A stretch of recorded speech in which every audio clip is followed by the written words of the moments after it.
Isa ka rin ba sa mga nawalan ng stars nung tinurn on mo ang professional mode mo?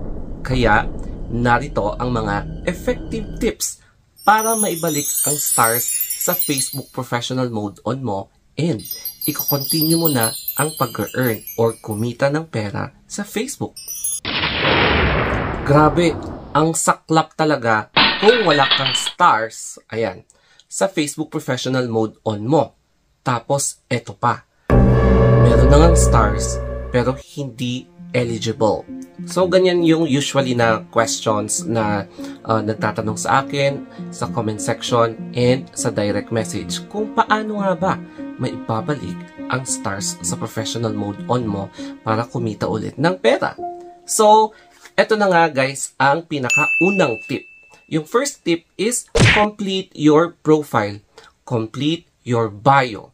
Kung tatanungin mo sa akin, ano ba ang bio? Siyempre, ito yung mga details mo. Name, address, birth date. Siyempre, bio nga eh. It's all about your information, kaya bio.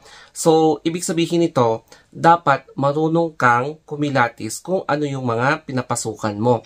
So, i-fill upan mo yan and ibigay mo lahat ng totoong information. By that way, i-activate ni Facebook yung mga stars kasi alam naman na i-activate niya ang mga incomplete profile. So, magtataka ka talaga bakit wala kang stars pero pag i-check mo, incomplete pala ang inyong profile. So, yan ang first tip. Kompletuhin nyo lahat ng profile. Yung bio, tapos pati na rin yung payment. Paano ka babayaran ng Facebook kung wala kang payment? O diba, payment information. So, ang number 2 naman is eto na. So, ang number 2 is wag mong i-turn on, turn off ang Facebook mo. So, grabe.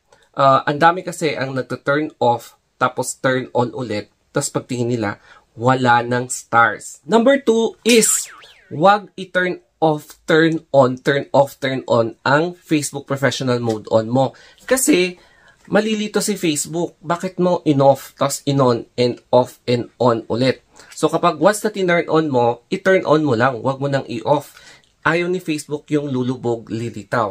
Kaya naman, mag-a-apply muna tayo ng retinol sa ating face. So, makikita nyo retinol yung suot ko, ay yung gamit ko, pang night cream. So, makikita nyo, ganyan siya. And basta, once na nag-decide na kayong i-on yung professional mode nyo sa Facebook, huwag nyo nang i-off. Tapos i-on ulit, i-off. Diba? Paulit-ulit. It's because ang daming ganun ang nangyayari. Facebook does not want users to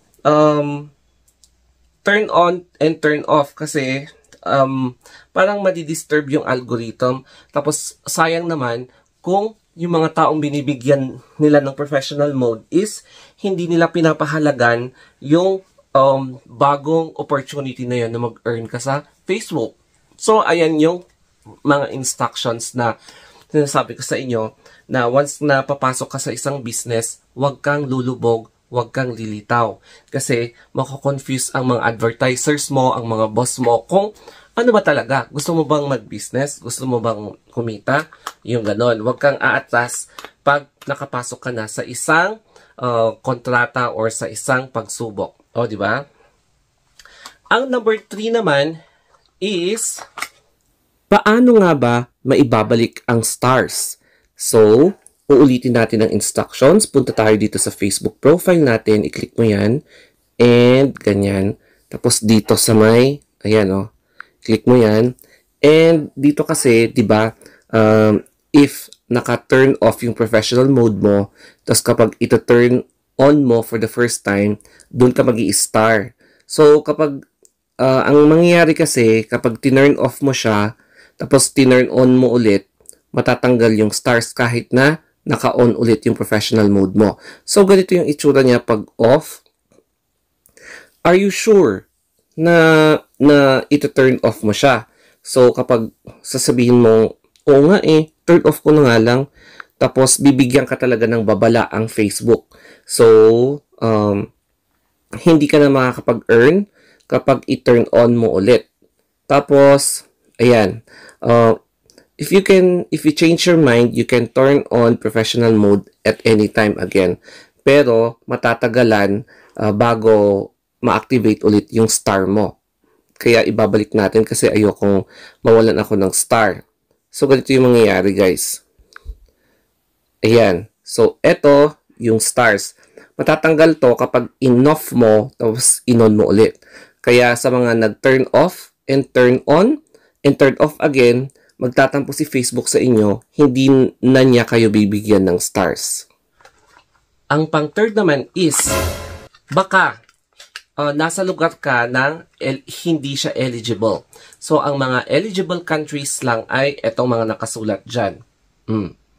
And, hindi ka eligible kapag nandun ka sa Japan, sa Hong Kong, sa Korea, sa China, tapos sa Pakistan, sa Bangladesh, sa Vietnam, tapos yung sa Middle East, ayun, wala pa daw sa Middle East. Pero meron akong na-receive na message na meron daw sa Middle East, naka-professional mode on, but walang stars. So, mukhang yung ibang profile na on, pero yung iba is hindi. Mga ganon. So, yun yung mga issue sa taga-Middle East. Sa mga taga-Africa, wala rin, hindi available.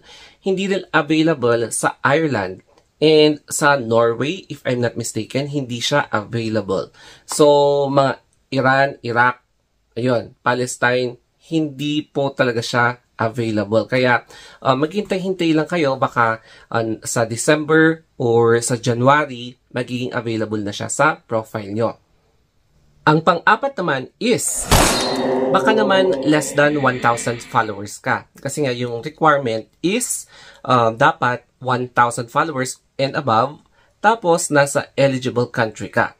So, kapag kulang ka sa followers, ano ang gagawin mo? Ito ang gagawin mo, unang-una is mag-upload ka ng content na mataas ang quality, yung related sa, yung maraming nakaka-relate, tapos yung true to life talaga.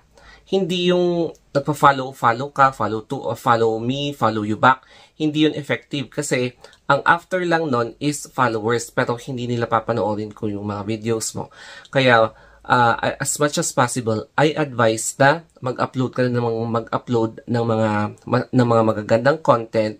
Hayaan mo na yung mga taong medyo nagsasawa sa sa mga videos mo kasi marami kang hindi friends na manonood sa reels mo, hindi lang yung friends mo sa Facebook. Ang panglima naman is dapat pag-aralan mo muna ang Facebook. And this is the best time for you na maging techie. Learn to be a techie person. Hindi yung sasabak ka na hindi mo alam kung ano yung sinasabak mo. So, ang dami nagtatanong sa akin, paano yung, hindi ako techie eh, paano ba ganito? So, that's the problem. It is important na pag-aralan mo muna kung paano gamitin si Facebook bago mo pag-aralan din kung paano i-turn on yung professional mode. Kasi, paano mo nga ba i-turn yung professional mode mo kung hindi ka marunong gumamit ng Facebook? So, that's the problem. Pag-aralan mabuti kung paano gamitin ang Facebook, yung sa message, paano gamitin yung chat, paano gamitin paano mag-upload, paano mag-picture, yung mga ganon, paano mag-comment, mag-share, yung mga ganon. Kaya, importante na pag-aralan mo kung paano gamitin si Facebook bago ka sasabak. O, di ba? Kaya naman, para alam mo kung ano yung ginagawa mo once na tinurn on mo yung professional mode on mo. O, di ba? So, yun ang pinaka-importante. Always learn the basics and follow instructions. And then, panoorin nyo lang yung mga tutorial videos paulit-ulit. Hindi yung once lang, hindi yung porque nagmamadali ka, walang excuse yun. Dapat upuan mo, pag-aralan mo, take time to read, analyze, and understand. Sana, naging clear sa inyo ang explanation ko kung paano maibabalik ang stars mo sa Facebook Professional Mode. Kaya, ulit-ulitin nyo lang itong video na ito. Kung may hindi kayo naintindihan, ulitin nyo lang ulit. And comment down below kung ano yung gusto nyong i-question. And pag online ako, magre-reply ako. So, that's it guys. Always remember to read instructions and to learn. O, diba? That's it and have a wonderful day.